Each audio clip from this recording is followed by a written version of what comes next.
अस्सलाम वालेकुम दोस्तों, मेरा नाम है आसिफ जावेद। आज मैं आपको लेके जा रहा हूँ बहुत ही इंटरेस्टिंग सफर पे। क्या आप गैस कर सकते हैं कि मैं किस जगह की बात कर रहा हूँ? चलिए ये सस्पेंस मैं खुद ही खत्म कर देता हूँ। तो मैं बात कर रहा हूँ इटली के शहर बारी। तो दोस्तों फिर स्टार्ट करते हैं आज का एक्साइटिंग सफर। बारी इटली के साउथ ईस्टर्न कोस्ट पर वाक़ है। ये शहर गर्मियों में अपनी खूबसूरती की वजह से जाना जाता है। यहाँ के बीचेस, उनका क्रिस्टल क्लियर पानी इतनी गर्मी में एक रिफ्रेशिंग लुक देता है। इस शहर के रहने वाले लोग और टूरिस्ट गर्मियों में ठंडी हवाएं एंजॉय करने के लिए और गर्मी को दूर करने के लिए यहाँ पे आते हैं। यहाँ पे लोकल काफी शॉप्स, कैफे भी मौजूद हैं ताकि लोग गर्मी में फ्रूट जूसेस को एंजॉय कर सकें। अब हम चलते हैं जिलातो की तरफ। जिलातो के स्कूप के बगैर यहाँ पे आपका दिन अधूरा है। बारी के ड्रिंक्स की तो बात ही अलग है। यहाँ के ड्रिंक्स इस सिटी की तरह ही कलरफुल है। इस सिटी की पुरानी गलियों में से गुजरते वक्त आपको गर्मी तो लगती है, लेकिन पुरानी बिल्डिंग और हिस्टोरिकल बाजार काफी इंटरेस्टिंग है। और यकीनन लोकल मार्केट्स को घूमे बगैर ट्रिप पूरा नहीं होता। इन लोकल मार्केट्स में आपको सब कुछ मिल जाएगा।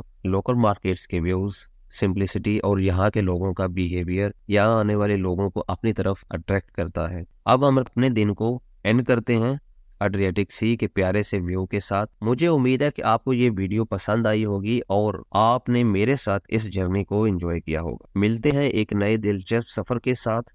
तब तक अपना ख्याल रखिएगा। अल्लाह हाफिज।